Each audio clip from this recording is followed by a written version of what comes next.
নমস্কার, আপনারা দেখছেন সময় কলকাতা। খেলা হবে নিয়ে রয়েছে আমি সৈকত। চোখ রাখবো খেলার খবরের দিকে। ইডেন থেকে আহমেদাবাদ, হারের ধারা যেন থামছেই না।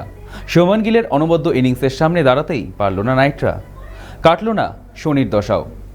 গুজরাট টাইটান্সের বিরুদ্ধে শেষ পর্যন্ত 5 উইকেটে লজ্জাজনক পরাজয় মেনে নিতে হলো কলকাতাকে। ফলাফল স্পষ্ট, অজিঙ্ক রাহানের নেতৃত্ব হারাটাই যেন অভ্যাসে পরিণত করেছে কেকেআর।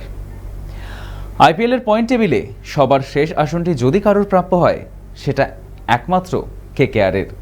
শুক্রবার দিশাহীন ক্রিকেট খেলে নাইটরা বুঝিয়ে দিলেন অতীতের হতশ্রী হার থেকে শিক্ষাই নেয়নি নাইটরা।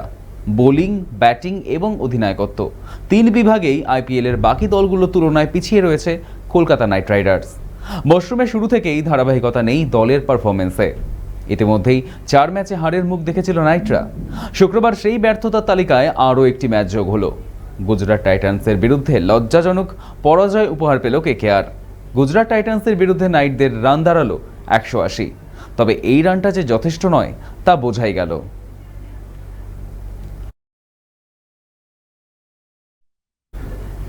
হতাশ দেখাচ্ছে অজিঙ্ক রাহানেকে। কি বলবেন বুঝতে পারছেন না। ঠোঁটে মুচকি হাসি রয়েছে, কিন্তু সেই হাসি হতাশা ঢাকার জন্য তা যে কেউ বুঝতে পারবে। আইপিএলের প্রথম 6 ম্যাচের মধ্যে 5টিতে হেরেছে কেকেআর। শুক্রবার গুজরাটের কাছেও হারতে হয়েছে। তারপরও অধিনায়ক রাহানে দলের ভালো দিকটাই খুঁজছেন, দুর্বলতা ঢাকতে ব্যস্ত তিনি। খেলার শেষ ওভারে গেলেও শুভমান গিলের ইনিংস তো অনেক আগেই খেলা কেকেআরের হাত থেকে বার করে নিয়ে গিয়েছিল। যে পিচে রাহানেরা সমস্যায় পড়লেন, সেখানে আরাম করে ব্যাট করলেন শুভমান গিল। তবে কি দ্বিতীয় ইনিংসের পিচ ব্যাট করার পক্ষে ভালো হয়ে গিয়েছিল? রাহানের বিভিন্ন কথা এরকম আগেও বলেছেন, কিন্তু মাঠে তা দেখা যাচ্ছে না। ম্যাচের পর ম্যাচ সেই এক ভুল দেখে মনে হচ্ছে ভয়ে ভয়ে খেলছেন। মাঝে একদিনের বিরতি। রবিবার ঘরের মাঠে রাজস্থান রয়্যালসের বিরুদ্ধে নামবেন রাহানেরা। সামনে থাকবে বৈভব সূর্যবংশী। সেই ম্যাচে কি জয়ে ফিরতে পারবে কেকেআর? রাহানে হয়তো খুব একটা আশা করছেন না।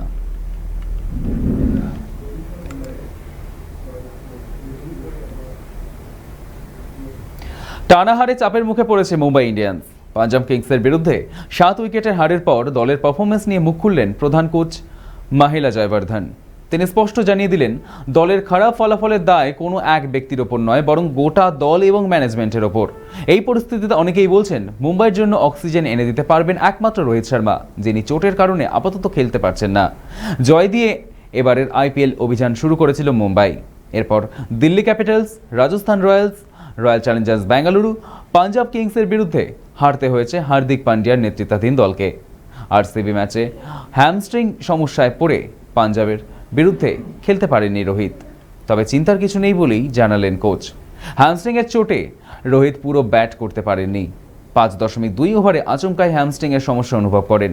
মাঠের মধ্যে চিকিৎসা করেও লাভ হয়নি। চলতি মরশুমে রোহিত 4 ম্যাচে 137 রান করেছেন, গড় 45.67, স্ট্রাইক রেট 165.6।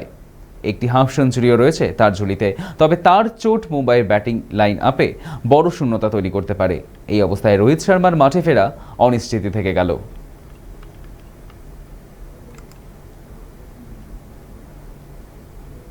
নীরজ চোপড়াকে গালিগালাজ, পরিবারকে নিয়ে অকথ্য আক্রমণ। ভারতের কোচের এহেন কাণ্ডে শোরগোল দেশের ক্রীড়া মহলে। স্পোর্টস অথরিটি অফ ইন্ডিয়ার জ্যাভলিন কোচ নাভাল সিংয়ের বিরুদ্ধে এবার লিখিত অভিযোগ দায়ের করলেন নীরজ চোপড়া। গত 10 এপ্রিল সাইয়ে একটি লিখিত অভিযোগ দায়ের করা হয়েছে।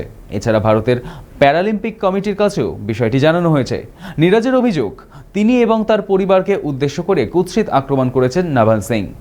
জানা গিয়েছে, মদ্যপান করে তিনি এহেন কাণ্ড করেছেন।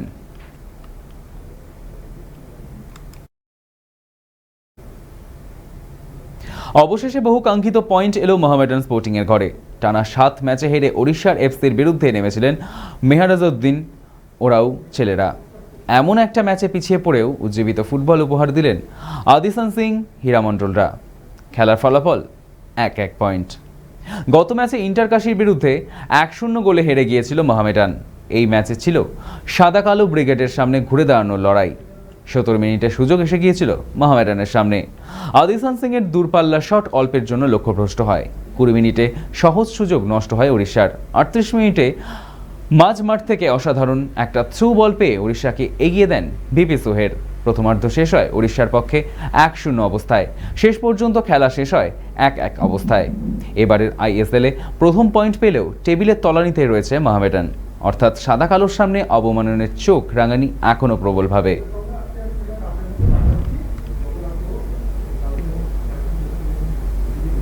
খেলা হবে এখনকার মতো এই পর্যন্তই। দেখতে থাকুন সময় কলকাতা, সময় বলবে সময়ের কথা।